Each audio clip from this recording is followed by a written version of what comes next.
My name is Dr. Azzuddin Hawamda. I have a PhD in Peace and Conflict Studies. I lecture at the University of Winnipeg and the Canadian Mennonite University. I'm a storyteller, so the academic hat we don't talk about. But I tell stories because my grandmother was a storyteller. I'm from Palestine, and I'll be there in about 3.5 weeks. And so, I bring you the smells of roses, the smell of thyme, sage, and the land. What you're looking at is a third generation occupied. But despite that, I am beyond the occupation. My grandmother would always say, "What do you think you know the olive tree doesn't know?" And so through research, I recently came upon research that shows that the trees, the olive trees in Palestine, are not just Roman trees. They actually predate the Romans. So in cities like Al-Nasra, Beit Lahem, the trees there have been there for millennia. I am the story of that land. I'm also an educator. My official title is the Anti-Racist Education Coordinator with L'Oreal, Winnipeg School Division, and River East Transcona. I work with many schools. So I came to this country as a refugee, but when I arrived here, Canada did not know what to do with us. Because if they would have had to recognize us as refugees, they would have had to recognize the country of origin. Something they didn't want to do. So we became, quote unquote, stateless, at least for a while. And I come full circle today to write about the notion of statelessness, particularly the smell of statelessness. My grandmother would always say, statelessness has a smell only a refugee knows, and it always sits on your hijab. And so with all of that, I am going to share with you a short memoir. And this memoir is getting translated, and it's going to be turned into a graphic novel. This memoir details some of my journeys as a refugee here in Canada, as a student, trying to figure out where I stand. I titled this memoir, Ahlan wa Sahlan. So while I read this, I want you to think of the children in your life. While I read this, I want you to think of the children of Gaza. While I read this, I want you to think of the Palestinian people. And I'm going to tell you this, I am not leaving my land.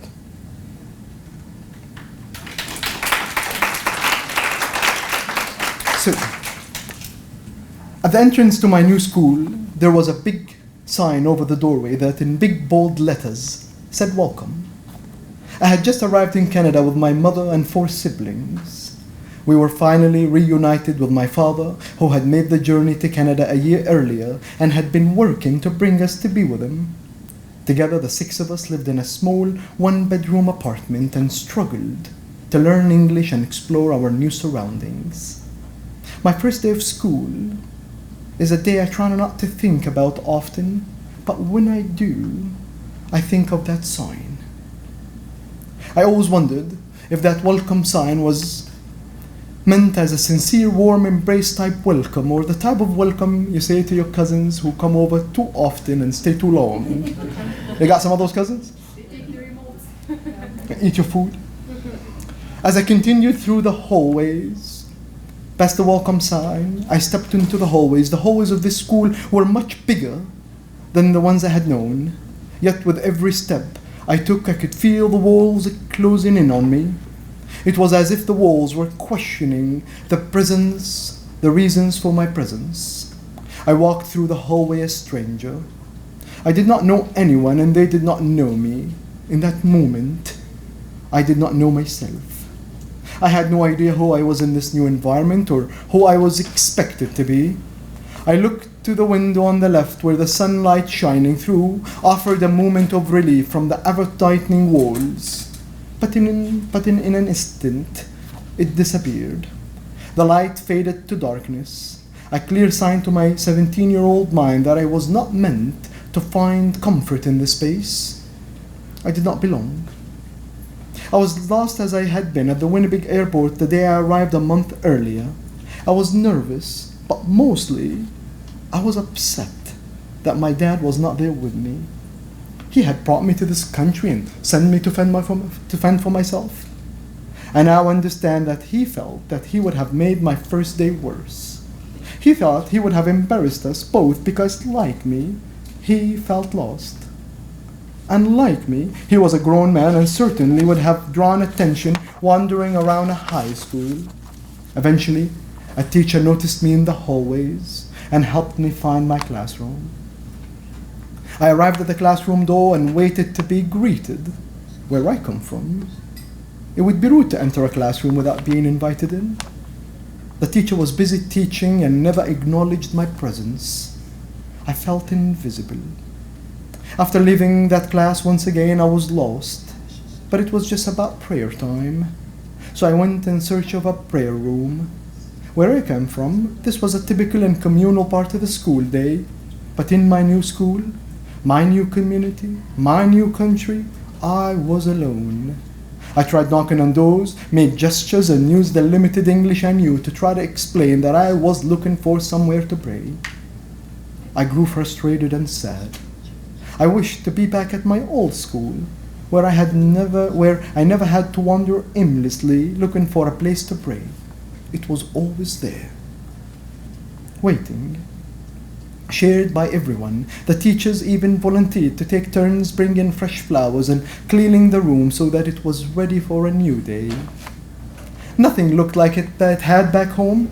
I had just left the West Bank as a refugee in the midst of the Second Intifada. The place that I had called home was beautiful. My family owned farmland and I grew up in a village where I knew everyone and they knew me. I could look out my bedroom window and look at the hills and mountains. I could go for long walks, sit by the creek and bring back flowers for my mom and grandmother.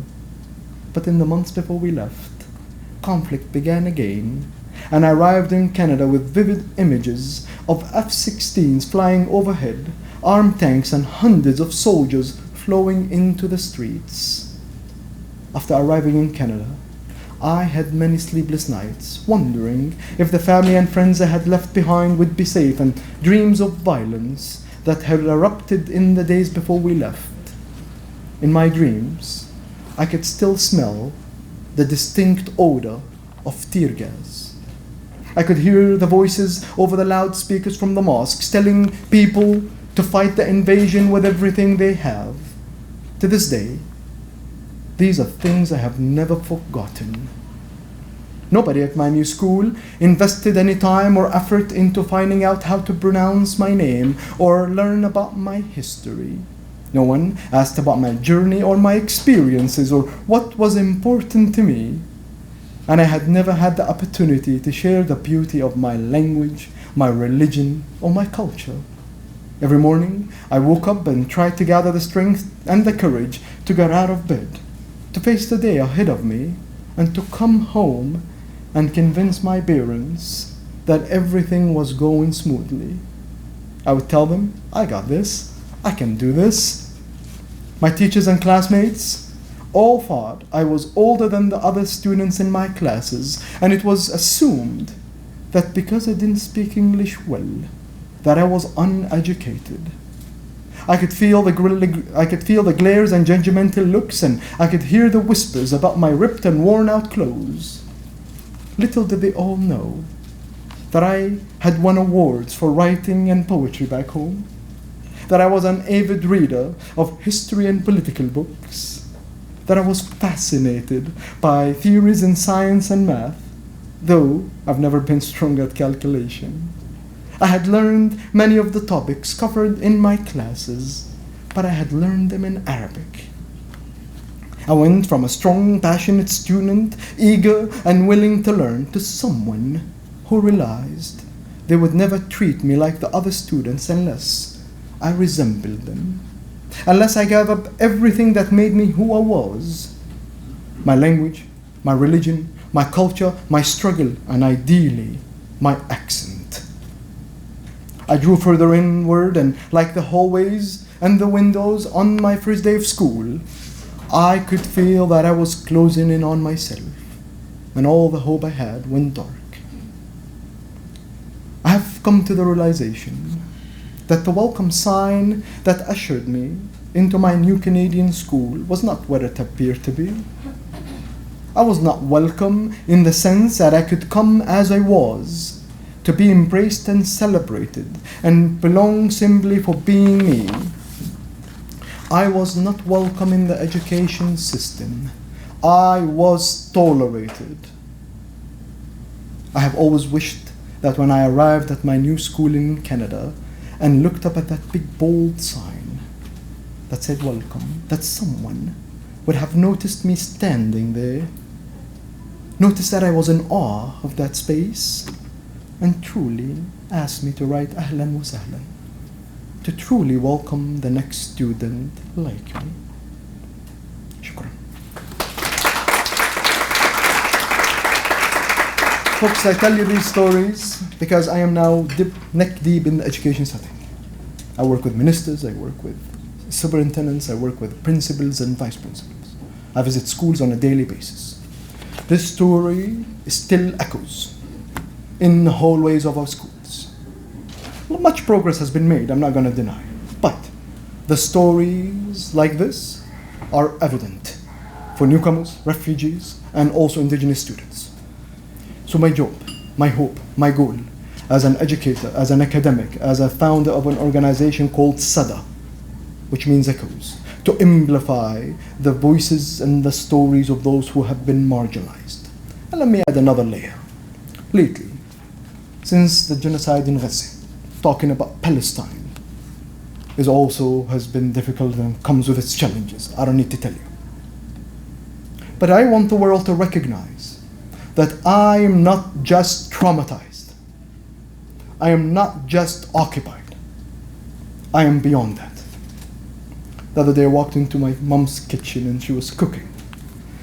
And she was staring. I said to her, first of all, do you have a complicated mother like mine? Anybody? Arab mothers are very complicated. Yeah. They're beautiful, but complicated. They are. She said to me, I miss the smell of my kitchen.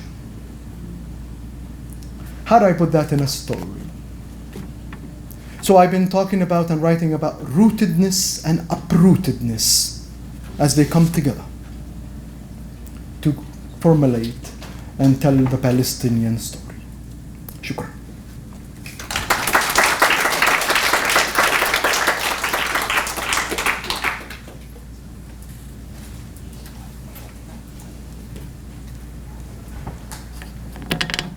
Assalamu alaikum.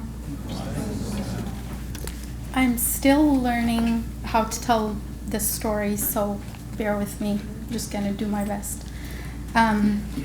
So my name's Kubra Rahimi. I am Kurdish. I'm from the province of Kermanshah in the Kurdish side of Iran.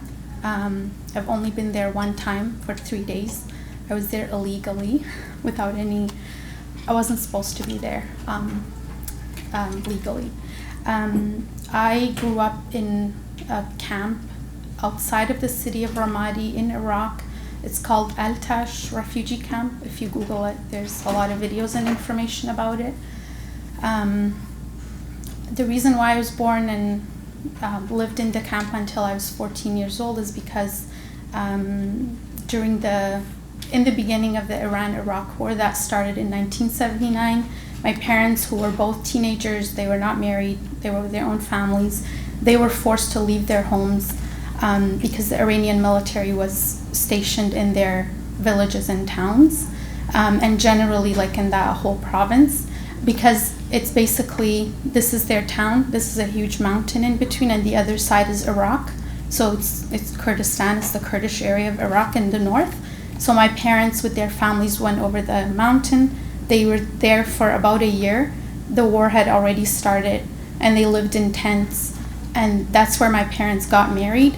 And then in 1980, the Saddam Hussein's military needed that area for their fighting. They told people to move either back to Iran or just leave that area. People refused, and then one day they brought military trucks and basically forced people into the military trucks and moved them to the south of Iraq, which is like, so the north is where the Kurds live and the south is where the Arabs live. Now my parents, and there was about 40,000 people at that point. They don't speak Arabic. They were taken literally to the desert, so it wasn't a town. There was barbed wire all around the area, and they were put into that area, and then they didn't have water, they didn't have jobs, they didn't have food. They were given tents. A lot of elderly people died, a lot of children died from the heat, from malnutrition, from sickness, and all of that. So my older brother was born when my parents were still living in a tent, and then eventually they realized, okay, we're not leaving this place. They started making houses with mud, and I was the third child born in the camp, and I was born in a mud house, not in a tent. We were government-sponsored refugees to Canada in 2001. I was 14 at that time. I obviously knew we were living in a camp because all the grandparents always talked about how they had always ate fresh food, they had cattle, they fresh milk, they made their own butter. They had many trees, they had mountains, they had water wells, they strawberries. They always talked about all the amazing food and all the amazing life they had, and so I always knew there was this other place we were supposed to go back to possibly. And so we came to Canada, and when we came here, I only had I went to first grade and I went to second grade. And I went to Islamic school on and off, and to learn Farsi on and off, but never really at school full time, from grade 1. When I was 14 and we came here, I was put into grade 9, and me and my sister were together, my older sister. We went to Gordon Bell High School, which is in the downtown in Winnipeg, and we were in the principal's office the first day, and they brought us a list of questions, and they were answer these questions, and it was math questions as well. They were this will determine which classrooms we will put you in. We didn't even understand what she was telling us to do, but we assume, okay, she wants us to answer these. My sister and I both look at the math questions and the other ones. I was like, do you know how to answer anything? She was like, no. And I was like, I don't know either. And I remember that there was a back door. I was like, I think we need to, we sat there for 20 minutes, and when the teacher came back, she was like, I know English is not your first language and all of this, but I need you to forget the other stuff, answer the math questions, because you would have definitely learned this in grade 5, 6, and 7. She went back again. She came back 10 minutes later. She was like, answer the questions. This is math questions. It's very easy. Me and my sister at this time were on the brink of crying, and when she's like, I'll give you more time, I told my sister, there's a back door, we can just run away, and we have to tell my parents we can't live here.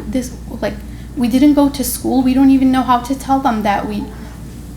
They went got a translator who told us you need to answer these math questions, this is easy.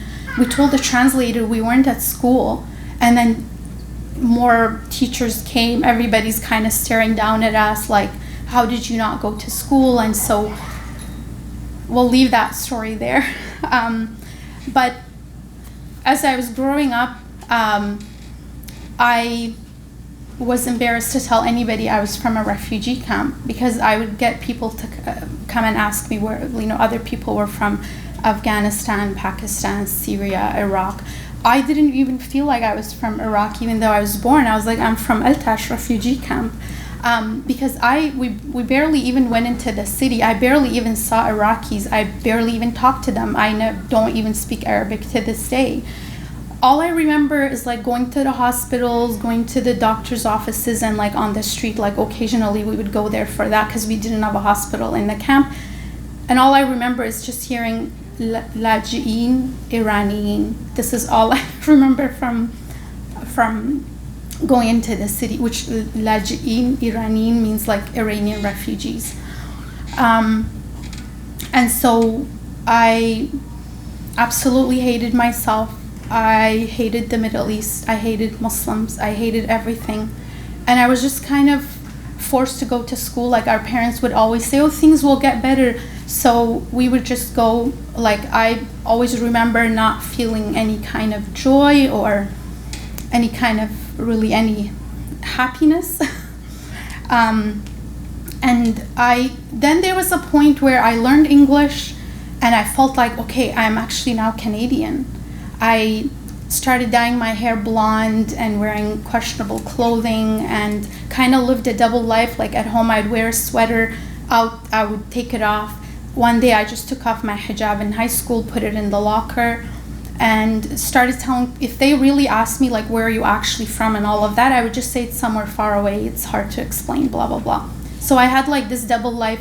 We lived in Manitoba housing for a long time. I would always get people to drop me off like far away, and I would walk because I didn't want them to know that we lived there.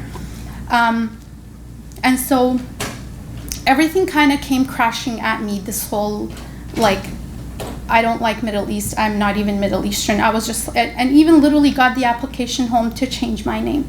I was like, I'm gonna change it to something that starts with K, but definitely not an Arabic or Kurdish or whatever name. And my dad was like, no. So this like hiding myself from myself, my true self, all came crashing at me. It was July, really hot day, like today literally. 2007, I was like 18 or 19. I had straightened my hair and I was supposed to meet up with friends at the mall, and my mom said there's somebody speaking in English on the phone. So I went to the phone and she was like, how old are you and who are you and blah blah blah, and she said, I'm so-and-so calling from Foreign Affairs in Ottawa.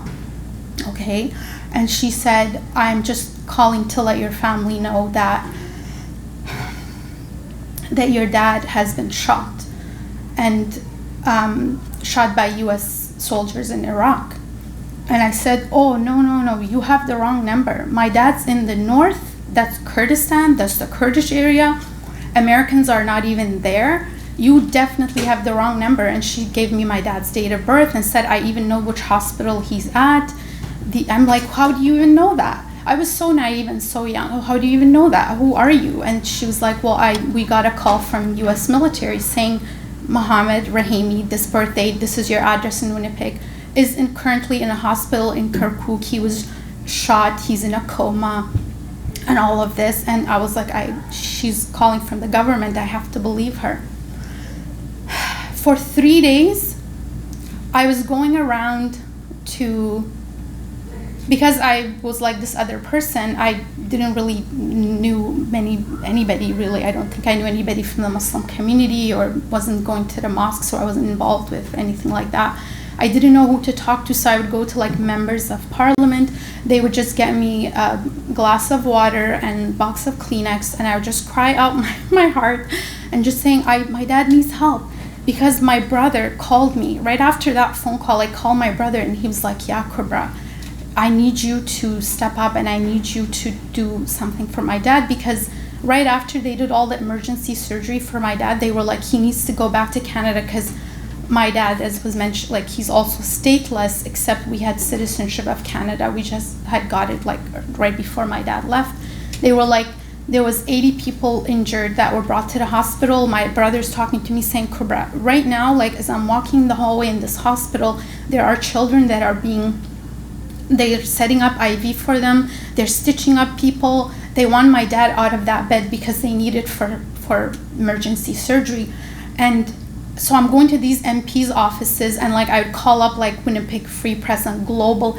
Everybody was saying, why is your dad in Iraq? Like, was he in the Canadian military? And it would be like, no, they are in Afghanistan. They're not even in Iraq. But they're like, why would he go? In the passport, there's a small text that says you're not supposed to go to Iraq because it's dangerous. And I'm like, well, it's a long story. Like, my brother was married in 2001 and we couldn't bring her because we didn't know that they were supposed to do a wedding and take pictures and show it to immigration. And my dad didn't let my brother go back home until 2007. We are Kurdish, we're not Arab. Like, my dad's not Arab.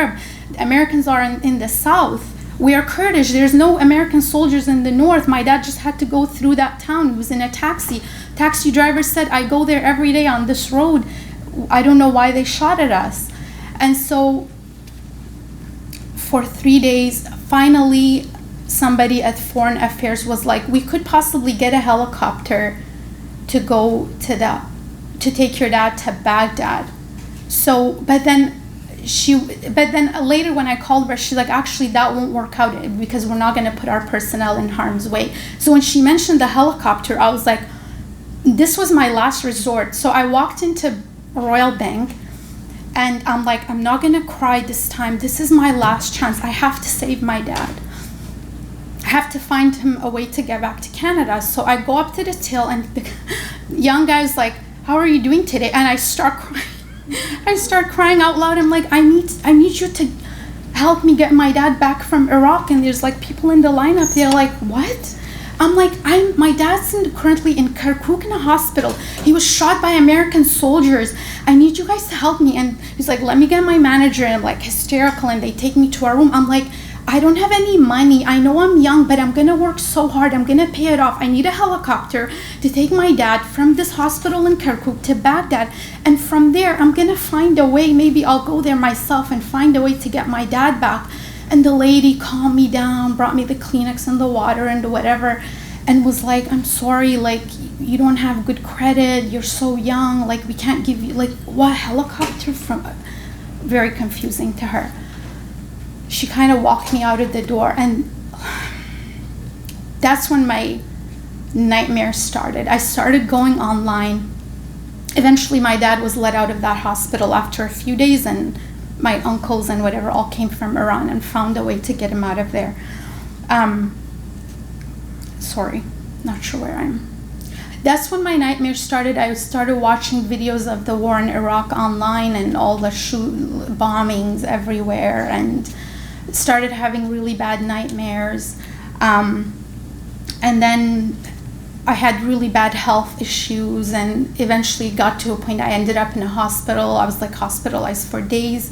And there was a nurse who came up to me and was like, you look very stressed out. You look very unwell. Are you depressed? And I'm like, what is that? What is depressed? What does that mean? He was like, you just seem so unhappy. For a young person, you should be out there enjoying life. I'm like, joy? Like, how can I have joy? Like, there's so much happening. Like, in our family, we can't even have a proper birthday party. We have family members, when a kid like pops the balloon, they start like racing around the room, and they get so like stressed out because of their experience.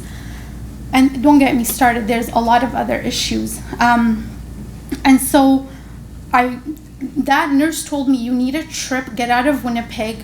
And I was like, oh, because I was single and young, my parents were like, the only place you can go to is back home.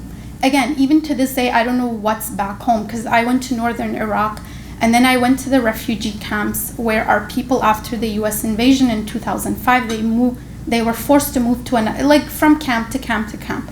They are still, a lot of those people are living in a camp in northern Iraq.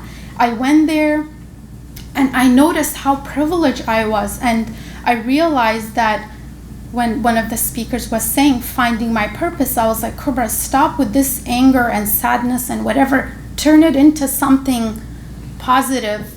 So when I came back, I was like, I'm going to university and I'm going to law school. It doesn't matter how hard, how competitive. I literally at University of Winnipeg would stay till like 11 p.m. is when they were closing. The cleaner would be coming to vacuum around me. He's like, you need to leave. And I was like, I just have this one question on the LSAT. I need to answer it. I cannot leave. Like, I can't like distract my brain. I need to answer it before I leave. He's like, I'm gonna call security on you. Many nights, I was so determined. I was like, I've seen too many people suffer. I've seen too many injustice. I need to go to law school. And I did sue the US military before I went to law school. But inshallah, like one of my goals is to look into that again and sue the US military again somehow. I'll leave it there. I don't know, I might have gone on for too long, but this idea of hope, from trauma to healing and all of that, I'm just gonna share one short story.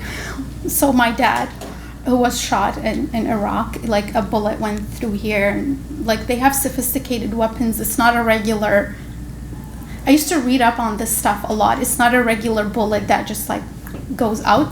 It damaged a bunch of things like organs and then went out. So he has like 2 big holes in his back and like a huge cut here. So he lost his spleen, and you know, he 2 years ago he both of his kidneys failed. The way they explained it was like he had a lot of internal bleeding at the time, and like that blood might have, like, he started having kidney problems as soon as, like, after he came back, but eventually both of his kidneys completely failed. Now my dad has a huge sense of humor. There's definitely like really bad days, but you should see my dad. He brings so much joy to the dialysis unit. I love going with him because he, like, so despite he takes, like, he has a bubble pack, he takes so many medications every day. He has so many like health issues, like even the doctors sometimes are confused. I have to explain everything to them because I've been going with him for years to the doctors. He shows them the app as soon as he walks into the dialysis unit to all the nurses and doctors. They all know him. They're like, Mohammed, how many kilometers did you walk today? Sometimes he has like 20 kilometers. And this is how, I swear, you could, like, I could show you proof, like, come to my house, I'll show you his phone. He has an app. He's now telling all the nurses you should go walking. Like, there's one lady who's like walking now and comes to work and shows his kilometers. He's like, I can never reach how many kilometers you walk. So his dialysis starts 3 times a week at 1 o'clock. He's there at Health Science at 11. They have on the 2nd floor a walking place. All the doctors now know him. He has such a funny, cute, like, English accent. When he's talking, he's mixing like Farsi, Kurdish, Arabic, everything. And it's the funniest thing ever. He's telling jokes. And he walks for 2 hours before he goes to dialysis. The days that he doesn't have dialysis, he walks even more. Like, he wakes up in the morning, and then every Kurdish family we go to, every party, like anything, he's like, how many kilometers do you walk every day? Because he has to show them how many, and then he's telling jokes like nothing is even going on. And so, I don't know, like, it just, that's joy, and that's healing, I think. So I'll leave it there. Thank you.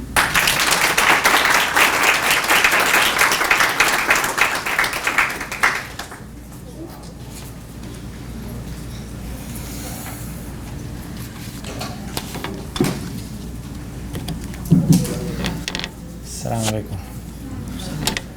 First of all, excuse me if I lost something or make any mistake. I was traveling for 4 countries the last month, like Hassan. I was in Saudi Arabia, Lebanon, Jordan, and Syria. Alhamdulillah. So my name is Khalid. I'm originally from Syria. I came to Canada as a refugee 2016. I'm working with an organization called Mulham Volunteering Team. Mulham Volunteering Team is a non-profit organization help refugees and IDPs in Syria, Lebanon, Jordan, and Turkey, providing them education, shelters, sponsoring orphans, and Sorry. no, it's okay. Technical difficulties. No. Everything is fine? Yeah, we're all good. Keep Okay, going. good. Sorry. Yeah. So I'm gonna share my story in 2 parts because I was speaking in New York last time, actually last August, which is 1 year ago, before Syria getting liberated. So because as you know, right now Syria is free. I share my story in front of, like, I think 500 youth, just to telling them the one thing you know, and the sentence, impossible is possible. And right now we can touch that and we can see it as a Syrian. And I know here, like, we have 2-3 Syrians here. I'm sorry to interrupt, Yeah. but there's a tiny little microphone on there, and you're Yes, I saw it. you're holding it. Please don't hold it. That's why, okay. Okay, this is the first mistake. Without holding it. Okay, this is the first mistake, Yeah. as I mentioned You're it. doing wonderfully. Okay, Thank you. so imagine being like 17 years old and your mom or your dad coming to you, waking you up and telling you you have to leave your country immediately because your life is in danger right now. Like, and suddenly you have to think, what?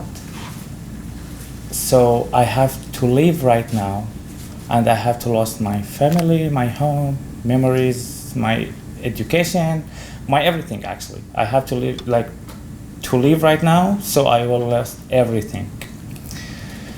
Because I was involved in the protests in Syria and the revolution, I went to the street as like most of the Syrians when I was 17 years, just seeking for freedom, equality, and justice. So after that, the Syrian government put my name on the blacklist when I was 17 years old, which is my life in risk. And likely they will arrest me and then kill me, as they did with my 3 cousins. They killed them in the jail under torture in 2016, 17, and 18. So I decided to leave because I only one son. So you know that, like, my mother, my dad, even my grandmother, my aunts, watch me every day to leave the country. Not like to leave my home, no, but to leave my country. Where? I don't know. Just I have to leave. I don't have a passport at that time. So I become a refugee in Lebanon. And then I just like, thanks God, in Lebanon, they speak Arabic over there. So I wake up every day in the morning and telling myself, okay, what should I do right now? Should I think about my family, about my future, how to continue my education, to go to university? I don't have nothing. So after that, I also think about my cause, about the revolution, about my people. How can I like support them and help them? And I know I'm like sleeping with my cousins in Lebanon, but I know like more than 100 refugee camps around me. All of them are Syrians. So how can I help them? How can I support my family in Damascus? Even like waking up every day for like of the news, bombing, targeting cities, neighborhoods, and after that hearing like news or reading news, losing my friends. I lost 6 cousins, 26 friends, and more than 400 people I know from my neighborhood. I know all of them. I know everything about them actually. So I just wanted to survive.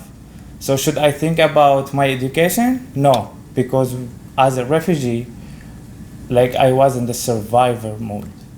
So I don't have anything. I have to think for this hour, for today, for not like even for tomorrow.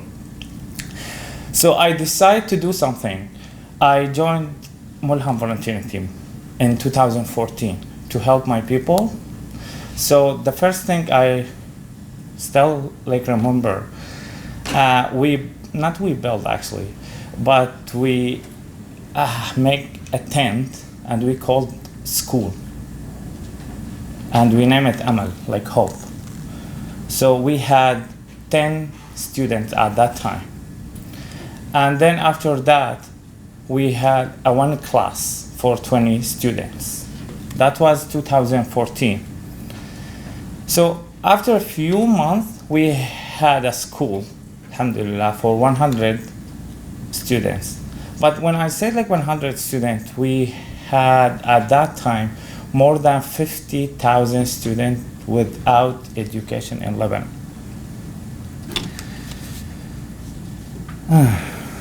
So when I was actually in Lebanon before to came to Canada, I was thinking about my dreams, because when I was in Syria,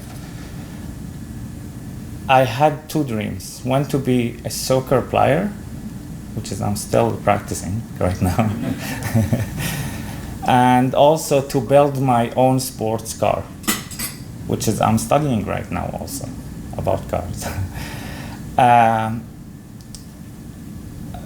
I spoke with, I'm still remembering that. I spoke with my mother every day, if I have chance, every day. And I told her what I'm doing in Lebanon to help refugees and my people Syrian around me. So she was crying. But alhamdulillah, she was crying because she was happy. And she told me, keep going. I'm proud what you are doing right now, but don't think about Syria. Please stay there. I said, okay, inshallah. And in 2016, I came to Canada as a refugee. I was fortunate to come because, million refugees still in Lebanon. When I came to here, this is a funny story. When I came to here, I had iPhone 4, I think. That time I used iPhone for the first time. I had Android before. So when I came to here, I came in January 2016. And I'm still remember, it was 29, I think, of January. So I took a look on my phone because I felt like super cold outside. I took a look here to see the temperature, the weather. It was minus 29. I said, no, the iPhone is crazy. It's something wrong, I think. I asked, even at that time, I don't speak English at all, even a few words, I think. I tried to find someone, from our community, because we came as, I think, 100 Syrians. And one of them was speaking English very well. So he told me, no, it's not minus 29. It feels like minus 34. I said, okay. So yeah, when I came to here, again, thinking what I have to do right now. It's a new culture, new weather, and new language. So alhamdulillah, I finished university here, college actually, and also studying another things right now, and opening the chapter of Mulham team here to raise funds. Alhamdulillah, after joining Mulham team for 10 years, since I was in Lebanon until now, we have raised around $100 million. We have built 3,000 apartments, sustainable houses in Syria, and 4 schools to support 5,000 students, in Syria and Lebanon. And we have sponsored around 5,000 children. Alhamdulillah.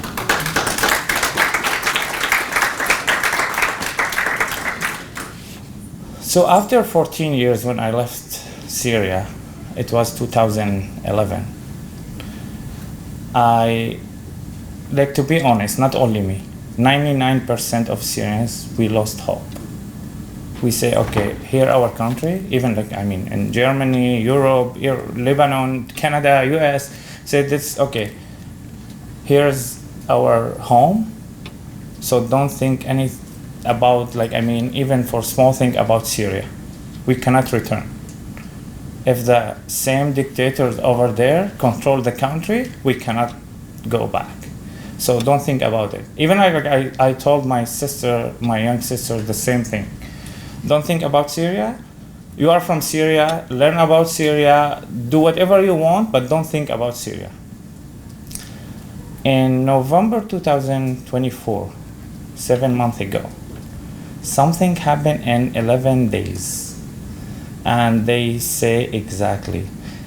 The time right now is 6:18 a.m. Syria without Bashar al-Assad. Syria is free.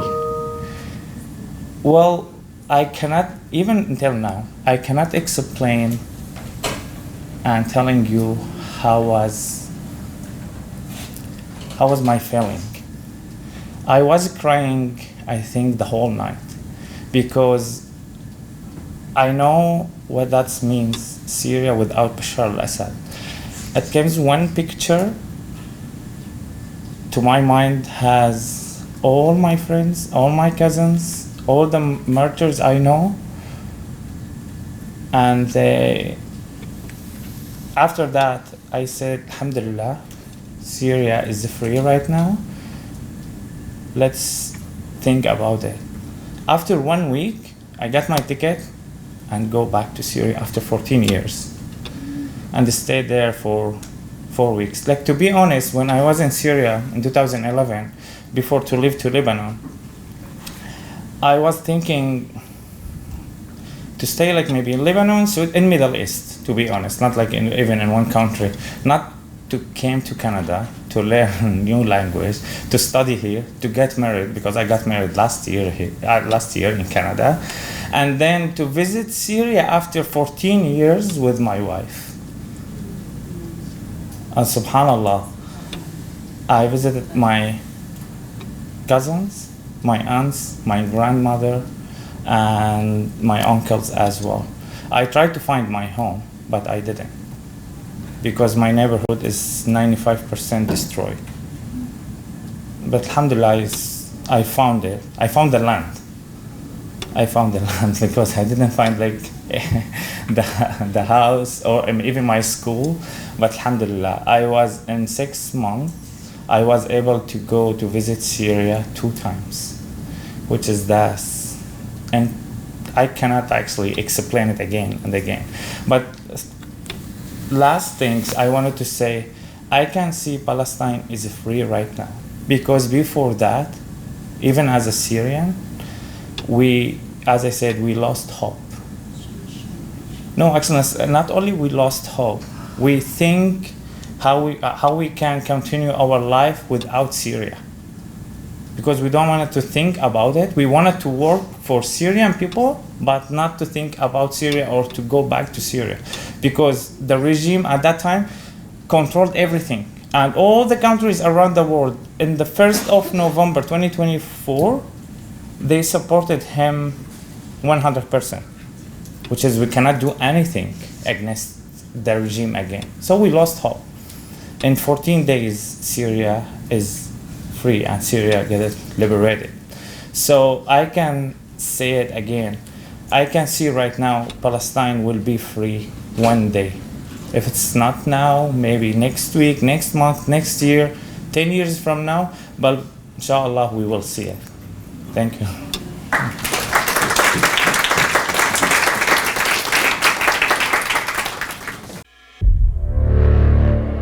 كان حلما واحدا فصار جمعا يبني ويعمر. فريق ملهم، من حلم شهيد إلى واقع يغير حياة الملايين. في فريق ملهم حملنا اسم شاب حالم اسمه ملهم الطريفي. آمن بالثورة وحلم بوطن حر، فكان من أوائل من خرجوا يهتفون للحرية ساعين لتحقيق الحلم العظيم. لم يكن يعلم أن روحه ستصبح شعلة تلهم الآلاف بعد استشهاده. حين ارتقى شهيدا قررنا أن نحمل اسمه في قلوبنا ونكمل مسيرته التي لم ولن تنتهي. بدأنا من منشور بسيط على فيسبوك لإسعاد أطفال مخيم الزعتري. لم نكن نملك سوى إيماننا بقضيتنا وحلمنا بتخفيف معاناة شعبنا. آمنا أن الثورة ليست فقط في الميادين، بل في كل يد تمتد لمساعدة محتاج، في كل خيمة زرناها وكل يتيم احتضناه وكل مريض ساعدناه. كان عهدنا واحد، أن نبقى دائما إلى جانب أهلنا، لا نكف عن مد يد العون لهم. من مخيمات اللجوء للمناطق المتضررة حملنا رسالة واحدة، أن نصنع على هذه الأرض حياة نستحقها. لم نكتفي بتقديم المساعدات الطارئة، بل حلمنا ببناء مستقبل أفضل وسعينا. فكانت نتاج مساعينا المدارس التي بنيناها والمنازل التي شيدناها والأمل الذي زرعناه.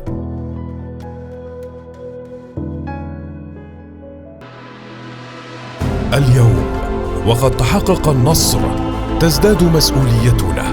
نحن على أعتاب مرحلة جديدة من العمل والبناء، ومستعدون لنكون هناك في الصفوف الأولى عندما تعود العائلات إلى بيوتها.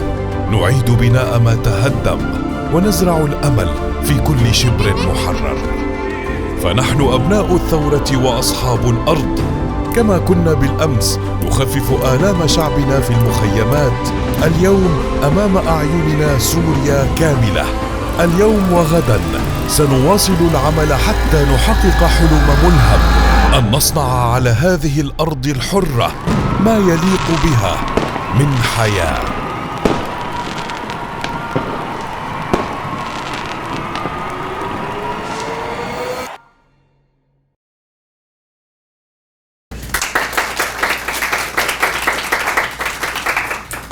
So I think if you want, we can maybe have a little bit of time for some questions or discussion, because I think that's a lot. I think there's a lot of emotion.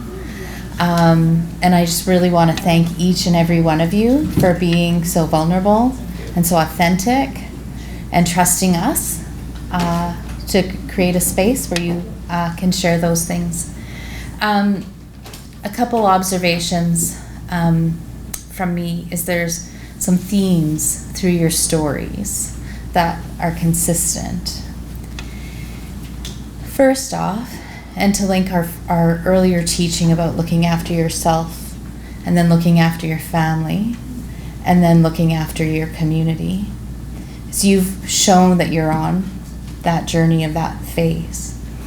And I think we often, and particularly as women, forget to look after ourselves because of all the pressures that we face and the multiple roles and the gendered impacts of how we live our life, because you want to achieve academically, you want to be a good daughter, you want to be a good partner, a good friend, a steward of the next thing.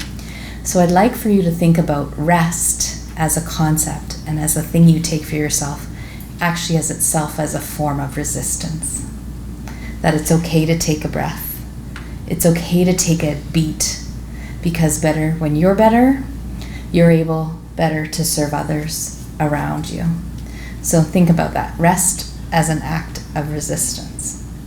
The other thing that I heard is that joy, finding joy in these spaces, is what creates the room for growth and change.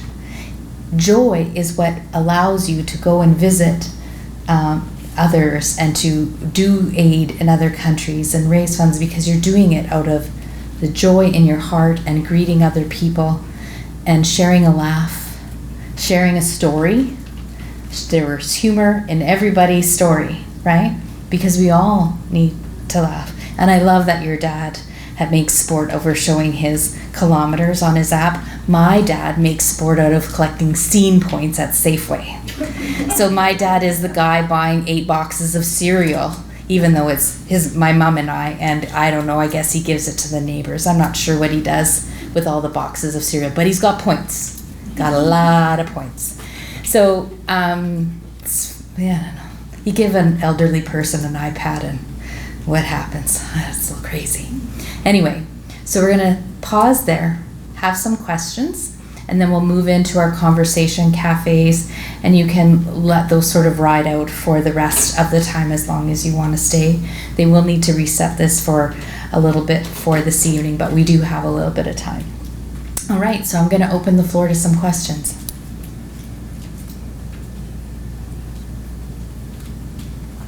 Or comments.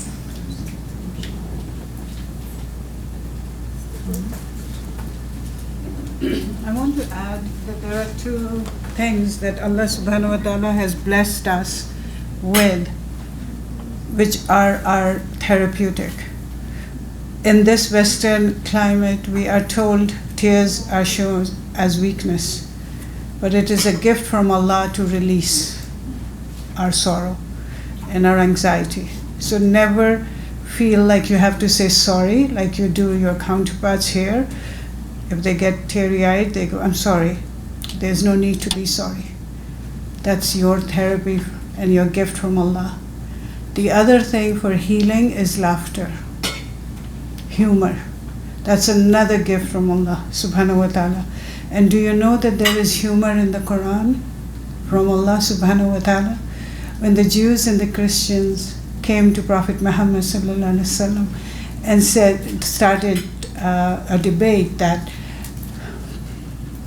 Abraham was a Christian, and the others said no, he was Jewish.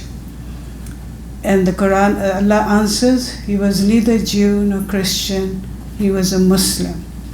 They were Arabic speaking Jews and Christians who knew what that means. One who submits to Allah. Could any one of them say we do not submit to Allah, to God, right? So take your lessons, as Ibrahim was saying and others have been saying. All the answers are in the Quran. You just have to connect. We just have to. I don't speak Arabic, but every time since my childhood, and I have dyslexia, so I could never read Arabic. It always got into trouble. In Pakistan, you get people to come and teach you to read the Quran. So we had one who had been doing it through generations. When my turn came, he went to my grandmother and says, "No, I'm not teaching her." He said, "What do you mean? You've taught my daughters and so on's daughters. What do you mean?" She asks too many questions. Okay. So for me, it was not enough you telling me to read. I needed to know what I was reading, right? And I needed to question and be critical. And my hope, inshallah, that all of you will open up your minds and be critical. Even when you read the Quran, Allah says read, but read means, do you understand? Are you pondering on it? Are you reflecting on it? Right? And as Shireen was saying, that's the answer. The Quran will be like this with you. But we are not, we are in between so many challenges right now, and we feel like we are drowning, but we are not. We are not. There is Allah's plan and the plan that others are making, and Allah's plan will always, always win. But Allah is looking at us to see how and what we do, right? That was the message all through today, is what will I do? So please cry your hearts out. In my counseling, I do spiritual counseling. I'm not a psychologist or anything, but I had to do it because there was a need. And what I tell people, go down in sujood and cry your heart out. Allah subhanahu wa ta'ala does not have a clock that says an hour your session is over, right? Or you need to make an appointment and be on the waiting list. There is no waiting list with Allah, right? So please thank Allah that we have the Quran to turn to the Sunnah of the Prophet to turn to, and to turn to each other. So all that sustained you was that love of Allah, and that knowledge and that understanding and that conviction that all will be good. It may take time, and I can tell you, I'm fully convinced that our enemies will be defeated. There's no doubt about it. Okay? But Allah is giving them, look how they are self-destructing. USA is self-imploding from within.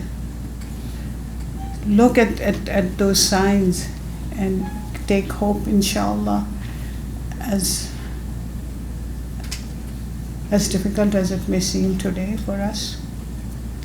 Right, so I just want to thank all the speakers today who brought that to our attention. But please, please, one thing that Ibrahim said and Khalid said and everybody else of us who are doing this work, please take care of yourself. Please. If you can't watch the images anymore, it's okay to take a break. If you can't read these stupid newspapers that have nothing but garbage in it these days, don't read it, right? Take care of yourself so you can take care of your family and you can take care of your community, as it was said. But first, take care of yourself. I'm the worst example, okay? I was just going to say, nice advice, Auntie. Don't do as I say. Do as I say, but not what I do. But I learned the hard way. I learned the hard way, and now I know to. So, inshallah, I hope that you guys learn. Questions for the young people, please go ahead, and then we go into conversation cafes. You had a hand up, right, Asif? Yeah. And to all of the speakers, thank you for taking the time to share your stories with us. Really, as a from South Africa, and I feel Palestine and South Africa have a very deep one. I was just curious to know, in terms of your journey with writing, were they inspired you and showed you that writing might be a path that you can use to work through your own experiences? That's an excellent question. Can you see me or move you? Yeah. And can you repeat the question? Were there any writers that inspired me to write? First of all, my grandmother and my mother. Those are the women in my life, and because of them, I wouldn't eat. So despite what the West think that Muslim and Palestinian women are weak, I'm telling you right now, I am the product of those women in my life. And so without him, I wouldn't have a PhD. Without him, I wouldn't be a published writer. Without him, I wouldn't have an organization. Particularly without my mom's sinar that she wears very proudly, I won't be here. On the other hand, as an academic and a writer, of course, many writers come to mind. I'm fascinated by Mahmoud Darwish, who writes. Mahmoud Darwish is, of course, is a writer in Palestine. So if you haven't read the poet or haven't looked at Mahmoud Darwish, look at him up immediately. He talks about absence and presence. Kaynuna, which means the phenomenon of being here but not here. And I've always wanted to understand, what does it mean to be an occupied, stateless, refugee, non-refugee Palestinian on indigenous lands here in Manitoba, in Canada. And so I wrote one of the first land acknowledgements in Arabic in Manitoba. And I wanted to answer that question for myself. Because when I walk in and I do storytelling, I'm often face challenges like many Palestinian speakers. Many people go, Azadeen, we love your stories, we want you to come and talk, but can you not mention occupation?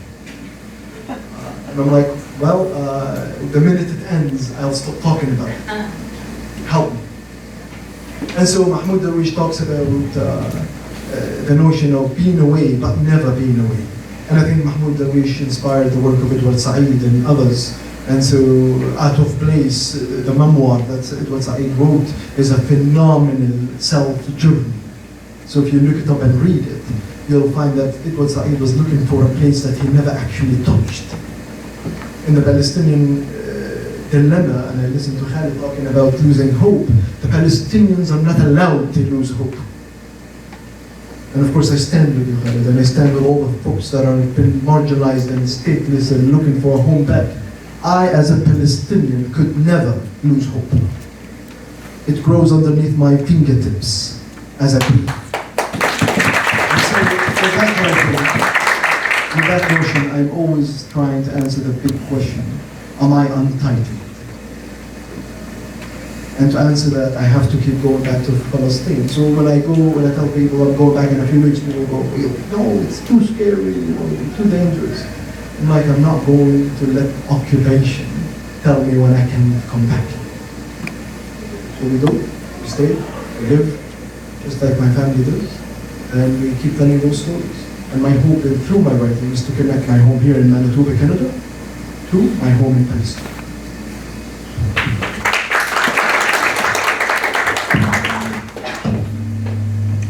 Maybe just hold it. Anyone else? Any other questions? Hello? Okay, go for it. Thank you very much. My name is Anas. I'm an Indian Muslim, now in Canada. And when I was listening to your stories, there are certain moments in life where you see yourself in the story of another, in the words of another, and human emotions are so universal, so complex. And we've had that, we've had moments of teary-eyed moments. I was just thinking about how do you memory keep? How do you keep memory of your existence, and then you translate it to the next generation, to your children? The story of migration, exile, displacement, and what is it that you offer? And this is a question open to any of you to talk about. I've been struggling with the idea of memory keeping, And I'm trying to do something, but I'd love to know what you have to think about it. Well, I will answer it in one sentence, actually. As a Syrian, we learned from Palestine. 100%. Yeah. When I said I lost hope, because it's like in Syria, it's different story or different actual situation. It's not yet occupied by another like state or another country, another government. No, it's our government not allow us to come back. So that's why it's different. But like to keep, I mean, the history or just like to keep our stories to the next generation. As I said, I taught my young like sister about everything about our revolution and every detail. So we learned that from Palestinian, to be honest, 100%. As my dad told me, look what is like Palestinian doing right now, and I told my sister the same thing. Okay. And for us, we have this notion of entanglement. The word entanglement, my grandmother would always say, you have to be entangled with the air, the oxygen, the land, the time, the soil. You cannot be separated. And so I bring all of that with me everywhere I go. I'm so entangled in that land. It seeps within my soil. You can try to take it out, but it will never leave. And therefore, that collective living memory is what I am able to share with the world. And of course, through other means, like if you talk to my mother who wears her Palestinian thobe so proudly, her dress embroidered by hand, she will tell you that on the Zinnar, there are names of the villages that people were left or kicked out, right? And that collective oral memory is the journey to self-reclamation.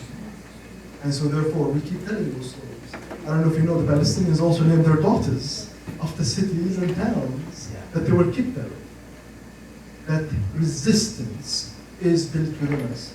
The sister here talked about, care as resistance or care as, countering status quo. The Palestinians will tell you slowing down is decolonization. Slowing down to get to know your land, slowing down to eat with your community, slowing down to share the story. Anyone else? Kubra, you want to add? I'll pass around Kubra because but I think I have a question for you. I mean, you are now a mother of two. What are your plans in the parenting? How does all this fit into that? Would you tell them the story? And when and how? That's a really good question. I think, especially when it comes to my dad, like, we do have to let the kids know. I guess I'll tell you one story. When my sister Yusra was really young, she was like 6 or 7 years old. This was soon after my dad had come back from Iraq.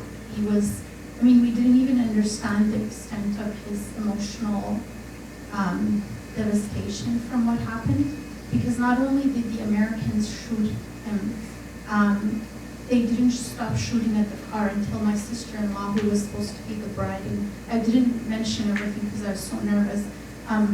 It was supposed to be my brother's wedding in like 2 days. So my dad was going to the refugee camp to bring my sister-in-law and her 2 teenage sisters to the wedding. My sister-in-law opened the car door and threw herself out, and that's how the Americans knew these are civilians. But they thought that this was a suicide bomber coming towards them, even though they were super far away. And they brought flowers to the hospital and said sorry to my dad, like the head of the U.S. the unit. So one day I was inside the house, and again, it was soon after my dad had come back. He had gone grocery shopping, and he had called me out to go get the groceries, and I didn't hear him. So my sister was holding this really big watermelon, and she brought it inside, and the watermelon fell out of her hand because it was too heavy for her, and it splashed everywhere. I had never, ever seen my dad turn into that person that he turned into.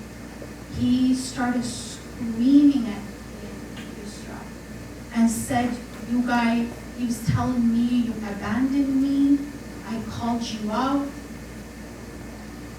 So I realized how angry he was did not align with what just happened. I was like, don't worry, Dad, I'm just gonna clean it up. He's like, don't say a word. Everything that happens in my, like he just went on and on for a long time. He was angry, he couldn't even sit down. I had never seen him angry like that. I realized possibly what happened, what he saw, instead of seeing the watermelon that splashed everywhere, he saw blood. Because unfortunately, he never had a chance to sit down and tell us exactly what happened, but I had heard him talk to his British friends and say, when he got out of the car, he sat in his own blood.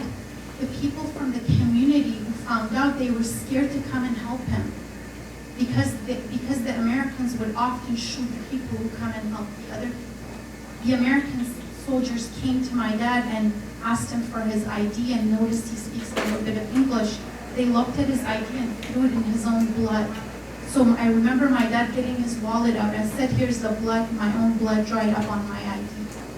So then I had to, because Yusra at that point was in her room locking the door, scared to come outside. So I had to go and explain to her that Dad has gone through some really hardships in his life. She was too young to say, oh, my dad was shot.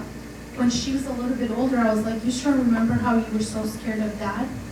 He wasn't doing that against you. He loves you. Like, it was really scary. He's like, yeah, I do remember that day. I was like, well, it's because, then I told you the story. So, I mean, there's a lot of behaviors that I have to tell my kids. I'll tell you another example. One of the things that I struggle with is I'm always in a hurry. And one day when my daughter was like 2 years old, we were going to my parents' house and she was supposed to my husband was supposed to get her ready and they were doing it slowly. I always have to do things super quickly. So I started screaming at her. She got so scared of me, she went in circles. Then I realized that was the first time I was like, I need to go for counseling. So when I went for counseling, she was like, why were you in a hurry? I was like, honestly, I don't know. She was like, but I would like to know about your childhood. I was like, okay, let me tell you about my childhood. I was like, my childhood involved my dad screaming, the water has arrived. Get all the pots, get all the pans, get everything because we need to fill them up. If we missed getting, that means we have less water because we didn't have drinking water.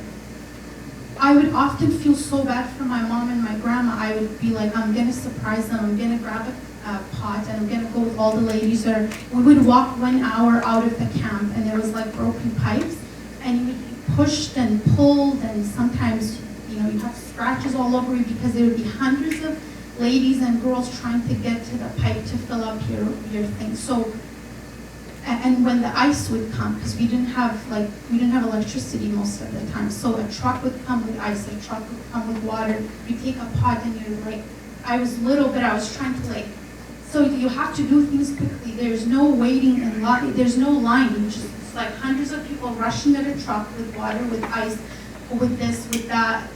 School supplies, whatever. Even lining up when they would build a school, there was thousands of kids. You had to fight your way through the crowd. She's like, oh, that totally makes sense. But now you're not there. I'm like, but my brain, I don't know what to do with my brain. My brain is wired to think I'm in a hurry because I would get to my parents' house and my husband would be like, here we are. Why were you in a hurry? I'm like, I have no idea. It's we get there and the next thing's now I'm in a hurry for the next thing. So it's there are so many things that your brain is wired to do because of your childhood experiences. I do need to tell my kids now. I don't know how I'm going to tell them or when, but it's a learning experience. I mean, we're always in survival mode. They just also bombed Iran and we have lots of family there. The same family who moved from Iraq because U.S. was also bombing the camps. So it's where do we go and what the hell do we do? Exactly. It's constant. Exactly, and that's a lived reality. Yes, Shireen, please. I just wanted to say Jazakallah khair for sharing this. It takes an incredible amount of courage to survive it and then to share it. You had your hand. Yes, I have a question. Thank you for sharing the story. I'm very sad for hearing what a man my country very strong and we have lots of residents. Just I have a question for Cobra. So actually I couldn't imagine this and that's when much happens, so for not to go to Iran, it's complicated. It's complicated, and people have their journeys. I think, can some people, we move into the next room for conversations? And if you guys are available, if they're there, inshallah. And remember, we will be getting together for dinner at around 6.